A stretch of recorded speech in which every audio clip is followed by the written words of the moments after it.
ಈ ಕಾರ್ಯಕ್ರಮದ ಪ್ರಾಯೋಜಕರು Shri Vinayaka jewellery and silks and saris KR Puram ಹಾಗೂ ರಾಮೂರ್ತಿ ನಗರ ಬೆಂಗಳೂರು.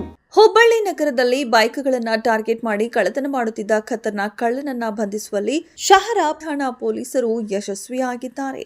ಬಂಧಿತನನ್ನ ಗಂಟಿಕೇರಿ ಎಲಿಪೇಟೆಯ 34 ವರ್ಷದ ಮಾರುತಿ ಯರಗಟ್ಟಿ ಎಂದು ಗುರುತಿಸಲಾಗಿದ್ದು, ಕಳೆದ ಡಿಸೆಂಬರ್ 12ರಂದು ಹುಬ್ಬಳ್ಳಿಯ ರೈಲ್ವೆ ಸ್ಟೇಷನ್ ಹತ್ತಿರ ನಿಲ್ಲಿಸಿದ್ದ ಹೊಂಡಾ ಡಿಯೋ ಸ್ಕೂಟರ್ ಅನ್ನು ಕಳ್ಳತನ ಮಾಡಲಾಗಿತ್ತು. ಈ ಬಗ್ಗೆ ಶಹರ ಪೊಲೀಸ್ ಠಾಣೆಯಲ್ಲಿ ಪ್ರಕರಣ ದಾಖಲಾಗಿತ್ತು.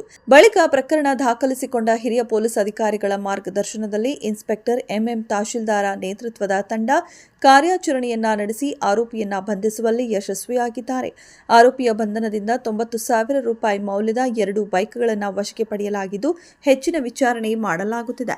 ಈ ಕಾರ್ಯಾಚರಣೆಯನ್ನ ಠಾಣೆಯ PSI Vinod Doddalingappanavar, Maruti R, ASI Gauri Dasannavar, Ishwar Kuruvinashetti, Shindge, Vitthal Bhovi, Shankargouda Hosamani, Ramaram Rathod, Ravi Kendur, Sudhakar Nesur, Kanakappa Ragani, Rudrappa Horati, BS Avati ಅವರುಗಳ ತಂಡ ಆರೋಪಿಯನ್ನ ಬಂಧಿಸುವಲ್ಲಿ ಯಶಸ್ವಿಯಾಗಿದ್ದಾರೆ ಹಾಗೂ ಇವರ ಕಾರ್ಯವನ್ನ ಹಿರಿಯ ಅಧಿಕಾರಿಗಳು ಪ್ರಶಂಸಿಸಿದ್ದಾರೆ.